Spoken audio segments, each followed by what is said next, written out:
one of the biggest hurdles they're facing right now is not new opportunities, but it's actually between supply chain problems and workforce development is actually getting the work done. And so in product-based companies, you've got half your business is product and half your business people. But the fact of the matter is those products don't get anywhere without your people. And on service-based companies like ours, our product and our people are our people. And so, people are really everything.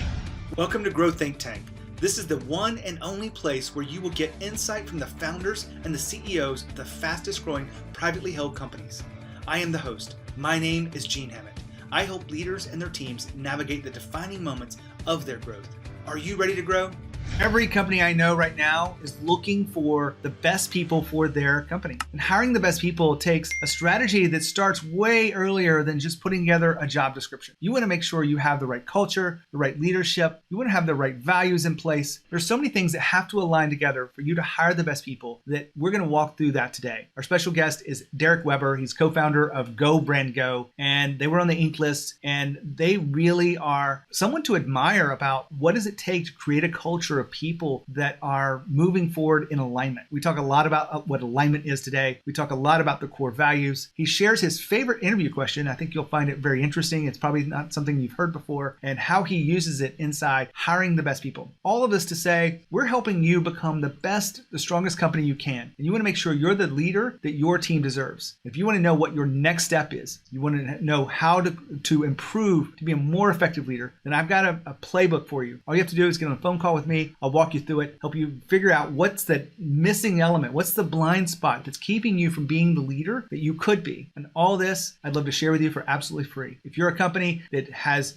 goals to grow faster, you don't have to be on the Inc. 5000, but you have to be driven and determined to be better than you are today. And that's the key. If you want to figure out what that looks like, just go to genehammett.com and schedule your call. It's absolutely free. I want to help you be the leader that your team deserves. Now, here's the interview with Derek. Derek, how are you? Great, Gene. How are you today? I am fantastic. Excited to have you on the podcast. I'm honored to be here. We have already talked about the topic for today and talked a little bit about you. I'd love for you to share with us about goBRANDgo. Yeah, so goBRANDgo is a targeted marketing company, and we work with a very niche market. So we work with $25 to $250 million manufacturing and distribution companies. Owners are typically in their 50s and 60s looking to make some leadership transition in the next decade or so. They typically have a couple grandkids, they've got a lake house, they ride motorcycles, and so they're really have got kind of one hand on the wheel, and that next generation of leaders is starting to come in, sometimes family, sometimes professional. And we really help work through that transition, as well as help make sure that that next generation of leader can achieve and accomplish their goals. And a big part of that is that they're having to switch from being just a sales organization to a sales and marketing organization. And we've got a whole lot of ways that we go about doing that, which we are very excited about helping those companies with, and making sure that these generational companies can survive and thrive. So what I'm hearing inside that is B2B marketing, but you have a niche of manufacturing distribution companies. So it's physical products. Is that fair? Yeah, it's most of the things. They're typically making the things that go inside the things that create the things that then make the thing. Okay. So here's a question for you before we dive into this whole leadership big question. What do you wish people knew about marketing in this space that they don't know? Marketing's more than trade shows and email newsletters. A lot of what we work with our clients is their VP of sales and their CEO are frustrated because what's always worked doesn't work anymore. And we've been telling our clients for a long time that, hey, you're going to see more ways, the way your clients buy are going to change more in the next 5 years than you've seen in the last 50. COVID came, that change happened in 5 days. But the fact of the matter is there's more to marketing than just having conversations at trade shows or just sending out email newsletters or sales sheets. And typically those frustrations by the sales VP of sales and that CEO, they'll go out and hire a marketing manager, and they're typically tasked with preparing for the trade show and all the sales enablement documents and sales sheets and everything. But they don't actually start doing marketing because they're just overwhelmed, and the culture of those organizations are very sales driven. And so we help them go from just having sales opportunities in their funnel, to having some warm leads that they can nurture, to then putting cold leads at top. And that takes a couple of years to change the sales culture to be a sales and marketing culture. But that's what's required going forward, because most buying and purchasing decisions now are made before there's ever a conversation being had. And if they're not out there and engaging their target market in a lot of different ways, those decisions are made before they're even at the table. Well, I know people are feeling that right now. We're not here to talk about marketing, but I wanted to let you share what you're seeing out there. I brought you here because our research says that you're a fast growth company, but one of the things that has gotten you there is hiring the best people. So why is hiring the best people the right approach for your business? In business in general, so even if you're, like our clients, manufacturing companies, one of the biggest hurdles they're facing right now is not new opportunities, but it's actually between supply chain problems and workforce development is actually getting the work done. And so in product-based companies, you've got half your business is product and half your business people. But the fact of the matter is those products don't get anywhere without your people. And on service-based companies like ours, our product and our people are our people. And so, people are really everything. And so it's really important to make sure that we've got the right people doing the right work in the right way, not just for, their own happiness and their own fulfillment, but in the same way for a product-based company, they wouldn't let a faulty machine pump out their product, and in professional services, if you don't have the right people, it is the equivalent of having a machine that's pushing out products that just aren't right. Love that analogy. A lot of people can say they hire the best people, and that's something they aspire to. What do we see in your organization that lets us know that that's important for you? Yeah, it really, and it's kind of cliche to say, but I'll dig into it deeper. But it's about alignment, into specifically about alignment to core values and culture in general. And we look at culture as it's the unwritten rules. It's the way that things actually get done. It's the way that work gets done. And values are really the rules of engagement. What we had before we became very dialed in on values, there was always a challenge of, there's objectively right and wrong things where, if someone does something illegal or they do something that is just, unethical or, just blatantly just mean or rude, like that's obvious. The less obvious thing is where there's a lot of potential right answers, the subjectively right or wrong. And that's what we found core values really allowed us to have to make the subjective objective and to provide a list of criteria of these are what it means to do work here. And it's not that this is the end all be all right or wrong way to do things, but it's the right way to do things here. And so then our goal and our job as leaders is to go out and find people who not can do those things, but are those things. With core values, it's kind of like if any of your listeners have ever water skied, you can go super fast behind the wake of the boat, because the waves of the boat that is pulling you behind kind of knocks out all of the turbulent water that's on the outside. And if you get on the outside of that wake and now your legs have to absorb every big wave and you're getting in choppy waters, you can do that for a while, but inevitably your legs are going to get tired, you're going to burn out, you're going to crash. And so we look at core value alignment in the same way as water skiing is we can go faster and better and longer if we're in alignment and we're all behind the wake of the boat. And times happen where you get outside of the wake and then you have those conversations, as we call it, courageous communication, to make sure that we're getting back into alignment and that we can go faster and farther together. Now hold on, Derek just said you need to find people that are those things, like your values. Well, one of the things I've asked a lot of people that have been on the show before is, what's your number one mistake? And about 60% of the time they come back and say, we hired for skill fit, not culture fit. The real story here is that they weren't really aligned with the values. They were hiring people that could get the job done, but they weren't aligned with the values of the company and the others that were already there. And so really had a mismatch in culture. And so that's what that tells you about this. Now, when I say this, hopefully you are doing the right things to make sure that your people coming on board are in alignment with the values. This has nothing to do with diversity and inclusion. You want to make sure those things are actually in place. Diversity of thought is very important. Inclusion is making sure people feel included and a sense of belonging. But you want to make sure that you're understanding how to hire based on values that you have today to make sure that there's a good fit for those people. Otherwise, you're going to have some trouble down the road. Back to Derek. You kept talking about core values here and wonder if you'd walk us through how you came up with your core values and maybe not day one, but the last time you guys looked at refreshing them, what was that process for you? we actually just refreshed them last year. And so we have been a core values driven organization for well over a decade at this point. And we had a lot of lessons learned. And what we really learned when we went into the refresh is that they needed to be conversational, need to be core values that could be easily used in the middle of a conversation, and not a long statement and not something that required a lot of explanation, but something that really captured the essence of who we are as an organization, as well as usable in conversation. And so what we, when we went through it is, the normal process of looking at your team, on your leadership team and the rest of your team, and, what are the attributes, what are the traits that, that makes them great. But then maybe more importantly, looking back at, some either mishires or, employees that as us as leaders didn't manage or communicate as well as we could have. And where did we go off track? And learning as much from what didn't work as we did what does work, and so, one of the core values, I was down in Florida during COVID with my family, went on a vacation to Siesta Key. And so we went to Sanibel Island, and Sanibel Island is the seashell capital of the world. And so I was out on a morning jog,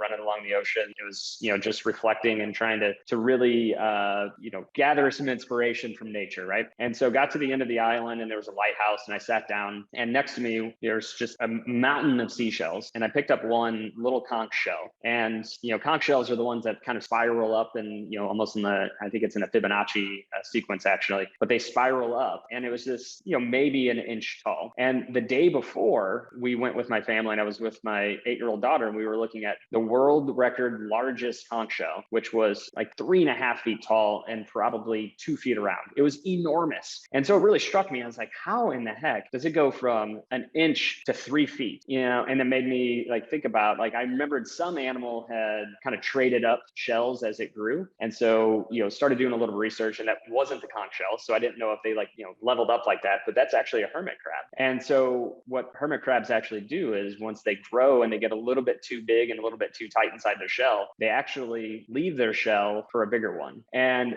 to me, this was a great inspirational story for one of our core values, which is think big, be bold, start smart. That these hermit crabs, once you get a little bit tight in there, you got to think big and be like, I think I can be bigger. I think I can go bolder. And you have to be bold to take that first step. And you have to jump from protection of one shell to jump to that next bigger shell and get in there. But you have to start smart. So you have to look around and make sure you're in an environment that's not full of predators, because now you have no protection. And, once they get into that new shell, they can kind of grow into it. And what we've really connected that to also from an identity perspective with our employees and with our team is that there's times where, growth is stair step. There's times where you're going to feel like you've kind of reached your potential. And that's the time where you're kind of feeling stuck and uninspired, is to be bold and try to figure out where you can go next. And when you make that leap and make that jump from an identity perspective, you're going to feel lost and unanchored, and that you're going from one place to another. And when you get into that next shell, you're going to have that imposter syndrome, because you haven't really fit into that those new clothes yet, and that new identity. And that time it takes for us is really important from our culture, because growth is such an important part of who we are, because marketing's changing all the time. So we want to make sure that we have people who want to grow and grow with us. And so we have to hire to that core value that people are, it's cliche once again of being comfortable with being uncomfortable. But there's times where you have to make those uncomfortable leaps into new identities. And that's something that we really focus on a lot in our hiring process. I can relate to that a lot since I'm an executive coach. It's not always comfortable for my clients to let go of the identity of who they are today to become the version that they need to become to be the leaders that their team deserves. Derek, when you're talking about hiring the best people, there's usually some onboarding that has to happen that a lot of people don't really put that much weight into. And I'm kind of curious, don't know the answer here, but do you guys have a special onboarding process that you like and you could share with us? Yeah, absolutely. So onboarding is crucial. And, and we look at it, the same way. I bet all of us spend a lot of time in figuring out how to onboard new clients, and we probably spend very little time onboarding our new employees. Yeah. And so we look in general at hiring and recruiting as the same different side of the same coin as sales and marketing, because it is all the same processes and it's all the same approaches. And so we really focus on, what would we do if this was for a client? And then now let's do that and more for our employees. And so I'll hit on I think on a few key points, because we do have a very big process of onboarding. It starts, we're a smaller company. We're 25 employees. employees, but in the first 2 months, we make sure that every employee gets a one-on-one meeting with at least everybody on their team, if not the entire company. We also do, so I sit down individually, or if we've hired 3 or 4 people all at the same time, as a group, and go through our core values and share the stories and ask them how they've embodied those values in their own life and seen them embodied in the work. And one of the, I would say, even more important pieces of creating this alignment around what we're trying to do as an organization and making sure that they're staying inside the wake zone is we do what's called a go statement. So it's, we've all heard start with why, and about 10 years ago when all that was all the rage, we did a lot of work around that. And what I really struggled with was, that's great, but how do I do that today? I've got this big vision of what I want to be, and why I'm doing it, but how does that change like how I'm doing it today? So we look at a go statement as almost kind of a how statement. And so, we sit down and it's a course of 3 different meetings of what makes you go, what makes you inspired, what is, as an executive coach, they talk about your unique ability, because what we want to do is make sure that we've got employees working inside their unique ability as often and as long as possible, because that's where the magic happens. And so when we develop this go statement, it's something that allows them to align their work, because more often than not, it's less about what you're doing and it's more about how you're doing it. So my go statement is to inspire and influence positive change, and that comes from, learning, exploring, and connecting to create 2x and half x, and what it takes for me to do that is then looking at the work that I do and figuring out how can I do this in a way that's in alignment with my go statement. And so we take the time to help each employee develop their own personal go statements. And that way, we had a designer that talked about how much he did not really love creating pitch deck for our employee or for our clients. And so we had a conversation about it. I was like, what does that look like if it was in alignment with your go statement? And we talked through the work and we figured out how he could adapt the way that he was doing it that would add a lot of value to our clients and make it more fun and inspirational and fulfilling for him. And so when we've got employees that are doing the best work of their lives, we can help our employees really help our clients do the best work of theirs. I love all of that. We're about to run out of time, so I want to start bringing this home. But when you talk about hiring best people and really trying to create the space for that, it always goes back to those interview questions. And do you have a favorite interview question that you can share with us? Yeah, I've got a few different ones.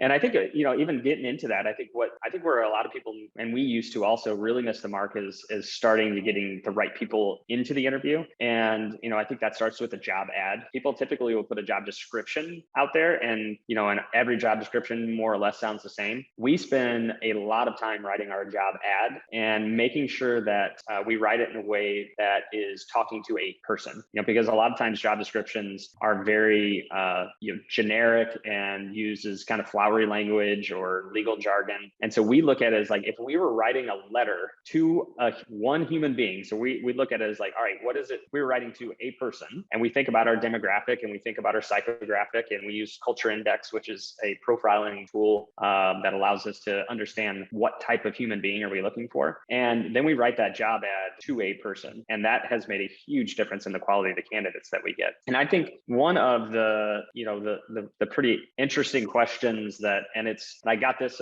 from we talked earlier about listening to podcasts and listening to other entrepreneurs of, getting inspiration and ideas from them. And it's tell me about your parents and tell me about the strength and weakness that you like most and least about each of your parents. And, one about your mom, one about your dad, kind of a 2x2 matrix. What's the quality that you liked most about your father and liked least? And what's the quality that you liked most about your mother and the one that you liked the least? And the stories that come out of that question, and then you just sit back and listen. Really, what I've found is that question allows people to kind of walk inside of their own narratives and kind of create the story of what is important to them and why. And because we all are more or less embodying what our parents or running from our parents and the things that we liked or didn't like from our own childhoods. And that's one that gets it right deep into the psychographic of what we're trying to achieve as human beings. Love that question. I appreciate you sharing that with us. Derek, I want to give you one more chance to fill in any gaps we haven't talked about. We talked about hiring the best people and what that means for the organization, some of the details behind this. What have we left out that you want to make sure we talk about?